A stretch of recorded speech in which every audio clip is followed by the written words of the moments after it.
Bienvenue à tous. Selon un article du courrier de l'UNESCO, bon nombre de jeunes se montrent défiants vis-à-vis des politiques actuelles en Afrique. Militants de la société civile, actifs sur les réseaux sociaux, ils contestent le pouvoir établi en réactualisant des codes culturels traditionnels. Adeptes d'une forme de démocratie directe, ils préparent l'avènement d'une société moins hiérarchisée et enfin décolonisée. Ce constat nous amène à nous poser la question de la formation politique des jeunes pour le développement du continent. Ici en Côte d'Ivoire, la Fondation Friedrich Naumann accompagne les jeunes dans ce domaine. Et nous recevons Magloire Ndei, il est le chargé de communication de cette fondation. Bienvenue Magloire Ndei. Merci Thomas. Alors la première question, quelle évaluation est-ce que vous faites quant au militantisme politique et à la formation politique des jeunes en Côte d'Ivoire? D'accord, merci beaucoup. Militantisme, j'allais plutôt parler de participation ou engagement. Parce que le militantisme suppose une adhésion pleine et entière, peut-être dans un parti politique, dans un syndicat ou dans une association. Ce qui n'est pas toujours le cas. Ce qu'on constate en Côte d'Ivoire, c'est que beaucoup de jeunes, beaucoup de citoyens s'engagent ou participent à la chose politique. Donc d'une certaine manière, soit notamment aujourd'hui avec les réseaux sociaux, on voit une participation à travers la liberté d'expression sur des sujets d'actualité, la participation à des débats. D'une manière ou d'une autre, les citoyens de plus en plus participent. Mais quant au militantisme, les chiffres que nous avons d'adhésion de manière formelle aux partis politiques, aux associations, aux syndicats, ce n'est pas très reluisant. Donc les gens ont envie de participer d'une manière beaucoup plus libre, ou moins traditionnelle, comme ça se faisait par l'adhésion à des organisations. Mais on constate que, surtout avec les réseaux sociaux aujourd'hui, les citoyens sont de plus en plus engagés. Ça, nous le constatons au cours de nos activités, au cours de nos programmes, que les citoyens ont envie de s'exprimer, ont envie de prendre part active dans la gestion des affaires publiques. D'accord, parlons des programmes que vous initiez dans la formation des jeunes, des cadres. De quoi est-ce qu'il est question? Alors, la Fondation Friedrich Naumann est une fondation politique allemande créée en 1958 par le premier président de la République fédérale, Theodor Heuss. Cette fondation a pour mission donc de contribuer à la formation politique des citoyens de manière générale. Après, les citoyens, on peut les classifier en termes de cadre, en termes de citoyens, j'allais dire simples. Donc nous avons des programmes de dialogue politique. Donc on essaie de trouver un cadre de rencontre, d'échange avec les différents acteurs politiques. Pour nous, les acteurs politiques, il y a eux les partis politiques et la société civile et toutes les organisations qui composent la société civile. Nous avons des programmes de formation politique également, des programmes de formation politique qui permettent donc de renforcer les capacités de ces différents acteurs. Après, nous avons des programmes de sensibilisation, d'éveil, d'éveil des consciences des citoyens pour qu'ils prennent une part active dans la gestion des affaires publiques. C'est Friedrich Naumann qui disait que des citoyens instruits et politiquement informés sont indispensables à la démocratie. Parce que la démocratie ne peut pas fonctionner sans l'information. Mais si le citoyen n'est pas capable de saisir l'information, de comprendre l'évolution de la société, il ne peut pas participer à la gestion de son propre pouvoir. Donc, notre action, c'est donc de former les citoyens, mais aussi de les informer politiquement pour qu'ils soient capables de prendre une décision comme l'exige la démocratie à tout moment. D'accord. Depuis un certain temps, la Fondation Friedrich Naumann initie des formations à l'attention des jeunes. Pour vous qui êtes en Côte d'Ivoire, qui avez de l'expérience avec ces jeunes, quand vous regardez le paysage politique ivoirien, est-ce que pour vous, les jeunes ont un niveau de formation politique assez élevé?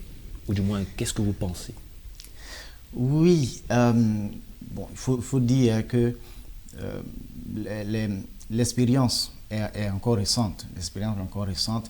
Je vais parler des institutions de formation politique. Okay. C'est tout nouveau en Côte d'Ivoire. C'est vrai, on avait les institutions classiques de formation, les universités, les centres de formation où des gens apprenaient la philosophie politique, les sciences politiques et ainsi de suite. Mais les organisations plus ou moins non institutionnelles, comme les fondations politiques, comme les organisations de formation, comme la Fondation Naumann et bien d'autres, c'est très récent. Je pense que c'est depuis 90, beaucoup plus même des années 2000 que c'est ce genre d'institution. Donc, on peut dire qu'aujourd'hui, nous sommes à un début du processus de formation. Donc, l'expérience est bonne. Les jeunes, les cadres bénéficient de beaucoup de programmes. c'est un cheminement qui va prendre le temps que ça va prendre. Okay. Mais pour nous, les résultats sont satisfaisants. Okay. Quoique, il y a encore beaucoup d'efforts à faire, ça exige beaucoup de moyens. On peut prendre l'exemple de l'Allemagne. Au sortir de la Seconde Guerre mondiale, ils ont décidé donc de créer des institutions comme les fondations politiques et également d'autres programmes comme les centres d'éducation civique en Allemagne qui ont facilité donc la socialisation politique des Allemands. Okay. C'est sur plusieurs années, donc je pense que la Côte d'Ivoire est sur le chemin. Est-ce qu'une bonne formation politique garantit la paix? Est-ce qu'une bonne formation politique rime avec la paix? Absolument. La démocratie a pour finalité la paix et le progrès. C'est-à-dire comment gérer la société pour que le progrès et la paix soient possibles. C'est ça l'essence de la démocratie. Donc, or, la démocratie exige donc qu'il y ait des citoyens, comme Friedrich Naumann l'a dit, qu'il y ait des citoyens instruits et informés politiquement. Donc, la formation politique, j'allais dire, est la base donc, de la démocratie qui a pour finalité la paix et le progrès. Si nous formons des citoyens qui comprennent les enjeux, qui comprennent les défis, qui comprennent que dans une société, aucun individu n'a l'absolu de la vérité. Aucun individu n'a la science infuse. Donc cela exige l'acceptation des contradictions. Cela exige donc la diffusion des idées. Donc si nous participons donc à la construction de cette façon de penser, bien entendu, nous aurons la démocratie et nous aurons la paix. Donc la base de tout, c'est la formation. D'accord, tous ces jeunes, ils viennent à vous, vous leur inculquez des bases en termes politiques, mais qu'est-ce que vous attendez de ces jeunes de façon pratique? Une plus grande implication en mettant en pratique ce qui a été reçu? Déjà, la première chose, c'est de leur donner la connaissance. Quelqu'un l'a dit, la connaissance est la base de toute chose. Sans connaissance, on ne peut pas agir. Et déjà, c'est d'avoir de la connaissance. Donc, leur expliquer c'est quoi un État, c'est quoi la République, c'est quoi la démocratie, c'est quoi un projet politique, c'est quoi un engagement politique. Donc, déjà avoir de la connaissance. Après, la connaissance, c'est de les amener à participer. Donc, à prendre une part active dans la gestion, donc, maintenant, des affaires publiques. C'est cela, donc, l'essence de la démocratie. Donc, participer à la gestion de la chose publique. Après, la participation, c'est donc de contribuer de diverses autres manières, donc, au-delà de s'exprimer, au-delà d'être attentif à ce qui se passe dans un pays. Au-delà de cela, c'est maintenant, pour certains qui le veulent, de s'engager pleinement. Donc, vraiment prendre l'engagement de participer à la gestion effective. Parce qu'on peut s'intéresser à la politique, on peut donner son opinion, on peut mener des actions civiles et tout ça.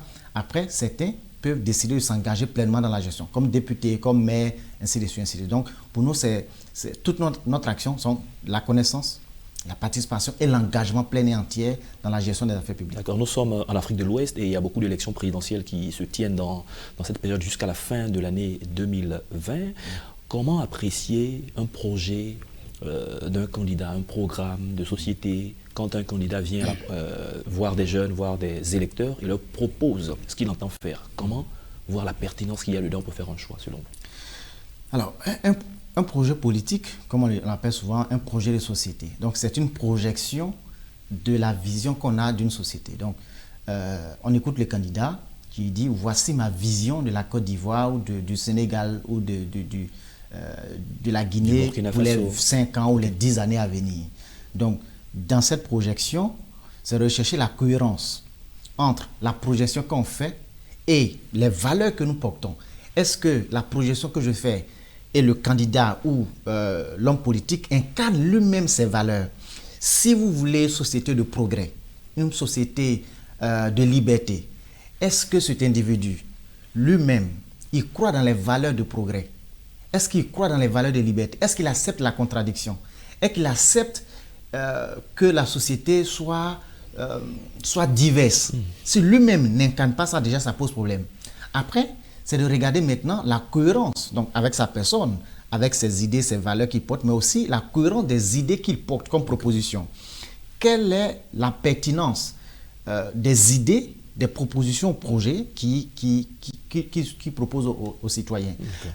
Vincent dit il y a des propositions, excusez-moi de dire comme ça, des propositions qui sont farfelues, qui n'ont pas d'ancrage avec la réalité des populations. Donc, c'est un peu, je peux dire pour résumer, pour faire simple, la cohérence avec celui qui porte le projet et les idées en cohérence et en pertinence avec le contexte dans lequel les populations vivent. Merci Magloire Ndei, nous sommes à la fin de cette émission déjà.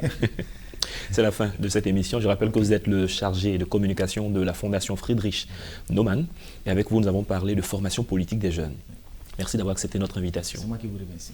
C'est la fin de cette émission. Merci à tous de l'avoir suivi. Bonne suite de nos programmes.